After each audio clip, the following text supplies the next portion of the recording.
Hello, everyone. Sorry for the absence between videos. At the time I'm making this, I just got a new record and I've been putting all my time into that. So, yeah. Also, I know nobody cares, but I was watching the episodes with my mom, but she got called on babysitting duties on Sunday, so I had to watch them by myself, and she helped me organize my thoughts a little bit better, but yeah, it just became tougher to think of what to say. But I'm just gonna try my best. I'm also live on Twitch right now, and I have my live chat with me right. Yeah. So they're going to help me a little bit. Think of something for me to say or mention, or we can go off each other.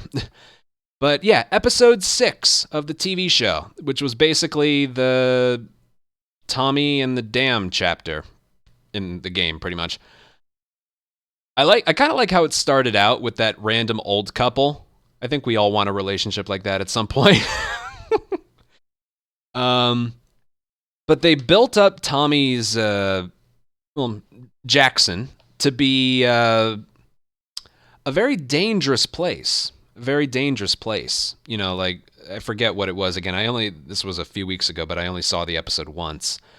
It was like this river. Don't go beyond this river. So it made them out to be the river of death. Right. See, that's why you guys are here. It made them. I don't know if Joel or Ellie knew that they were headed, like that's who Tommy's group was. But yeah, I think that's what it was. And then I like when they get to the dam. The big difference with this episode compared to the game is in the game, they never go into Jackson. They go to the Overlook, but they never actually go into Jackson. In the game, you go to the dam, and then you go to the ranch, and then in the cutscene, you go overlooking Jackson, and then that's it. But in the show, they look at the dam, Ellie, of course. Damn, you're no Will Livingston. I like that line. I like that line a lot. And then they're just still trying to make their way there, and then a bunch of horses come up, and Tommy's wife was one of the people on the horses. And I gotta say, the introduction of meeting, in the game, Joel tries to open a door, and that's when Tommy and Maria and some others are pointing guns at them.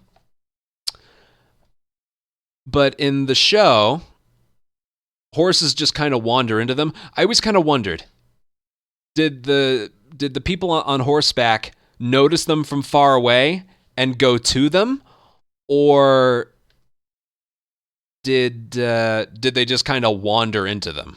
You know, I always kind of wondered that. I imagine it was a lot more organized than that, but they managed to build some tension with that. It's like, we have a dog here. It's going to sniff out cordyceps. If it detects it, it's going to rip you or her limb from limb. And it's like, even though you knew she was going to be okay, as long as you played the game, it was still really, I don't know, that was tense. I kind of enjoyed that introduction to Tommy's settlement, Jackson, basically. And Maria was able to pick up on the fact that Tommy was his brother and all that. So yeah, and then they make it there. Oh, so beautiful reunion between them. And I love how they're stuffing their faces during a meal. That was funny. And then the little sneak peek at Dina, which always makes me wonder, did they know they were getting a second season when they started filming this? Or that's something I always wondered. If not, it could have just been a throwaway scene, you know, but yeah, obviously Dina. Was that Buckley? That's a good question. I don't know. I don't know if it's mentioned. Let's just say it is. Okay. But yeah, it was interesting how the dog couldn't sniff it out. So I guess she really isn't infected. Like, she is, but she isn't. It kind of touches upon the fact that she definitely is not, you know, so. And then it got a little, they cut out any enemies being there, which I get it. This show has made it pretty clear that it's cutting out as much gameplay as they possibly can. So there was going to be no raid on the settlement or anything. There were bandits. Stop them! Don't let them into the building. We knew. I could tell early on that was not going to be what happened. And then a bunch of stuff happens. Ellie goes to get a haircut. She looks at the like memorials, one for one of their children and then another for Sarah. That's where Ellie learns about it for the first time. I kind of like that one. I kind of like the way they revealed that. I mean, in the game, it's just Maria told me about Sarah and Ellie. No. In the show, I think it was better that she just happened to notice like a little memorial, and then she pieced it together. Oh, that was Joel's daughter. Oh, right. Maria's kid was yeah. I forget what the dates were though. Wasn't he only 3? Like Sarah obviously was in the show. Oh god, I forget how old she was. She was 13 or 14. In the game, she's 12. I know that, but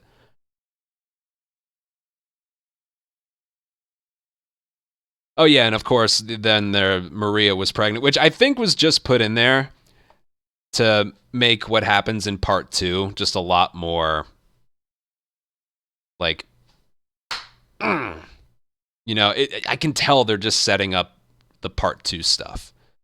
You know, all that happens to Tom. Well, you know what happens to Tommy in part 2, but then it's just all it ends with is like, we agreed it's we're gonna take some time away from each other. That's really all that they say about it. But like, if you add that on top of it, oh, it's gonna be a lot worse. Ooh. He was 3. All right, I didn't just imagine that. All right, yeah. And then I liked the nod to what Tommy said in the game when they overlook the city. It's like, there she is. The kids will be watching movies tonight. And then there's the whole scene of the town watching a movie. I don't know what movie it was, but I like to think that was a little nod to it. And yeah, then someone can answer this for me because I don't remember. How did Ellie overhear that Joel was going to leave her with Tommy? Did she snuck out from the movie, and I guess she was just like creeping behind like the front door to the, what was it, the shoe store, the shoe repair shop. All right, yeah, she was. I know she snuck out of the movie to go somewhere. I guess that's where she was going to. And yeah, then she overheard, and that scene was good. They're definitely going with more of a. It implied that that's what I thought. That's what I thought. They're definitely going with a more emotional side for TV show Joel. Like, I always imagine Joel in the game is an emotional guy. He just chooses to hide it. TV show Joel is definitely showing it a lot more. Like, he hasn't killed nearly as... In the game, I think between infected and people, he probably kills like 500 or 600 people. In the game, I think you could count how many he kills if you're not counting all the sniping. But you can still get across that he had a very complicated past from the day of the outbreak up until 20 years later. You can get that vibe, you know? But he's definitely wearing his emotions more out on his sleeve. He... you know, every time I wake up from the nightmares, I fail. That's all I do, or something, you know, definitely making it more emotional. And I think it's fine.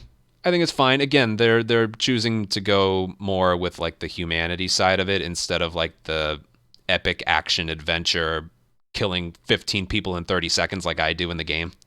You know. And I think that's fine. I'm losing even in my sleep. Yeah, something like that. It was a good line. And then that kind of goes into the ranch scene, but like I said, it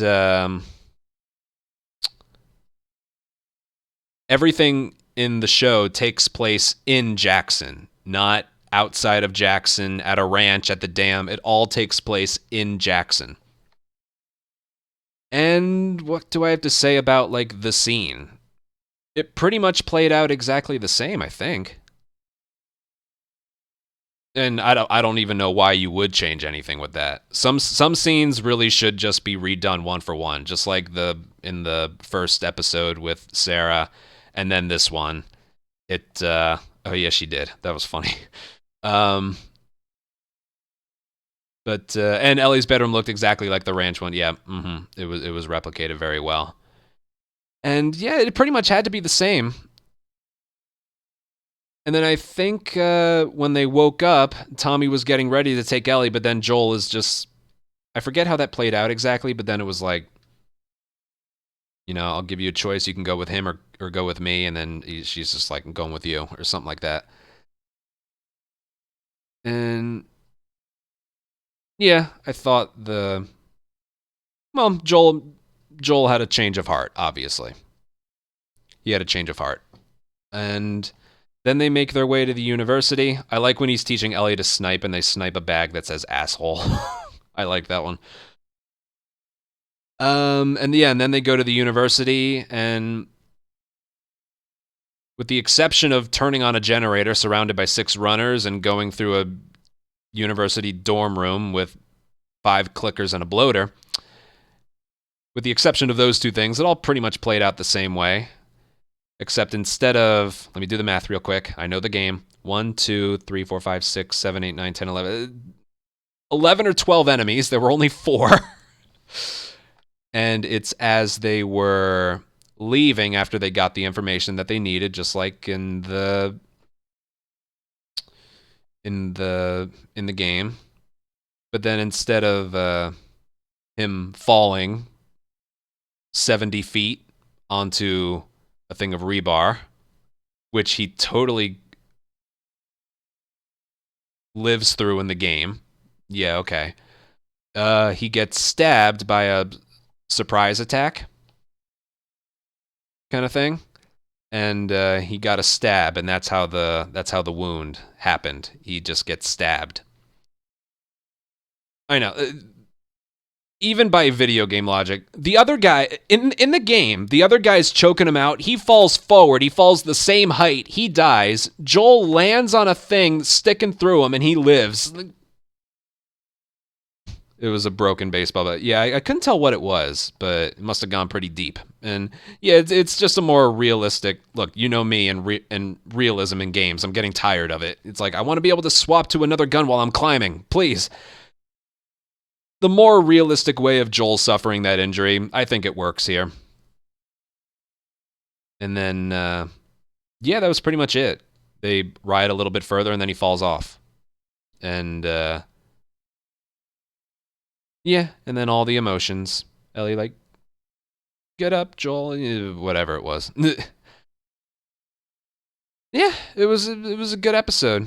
It covered the dam and university chapters in the game in a relatively short amount of time, but I think they got their whole point across. I can't really think what they could have done differently besides a raid attack, which just wouldn't really have worked in the show. But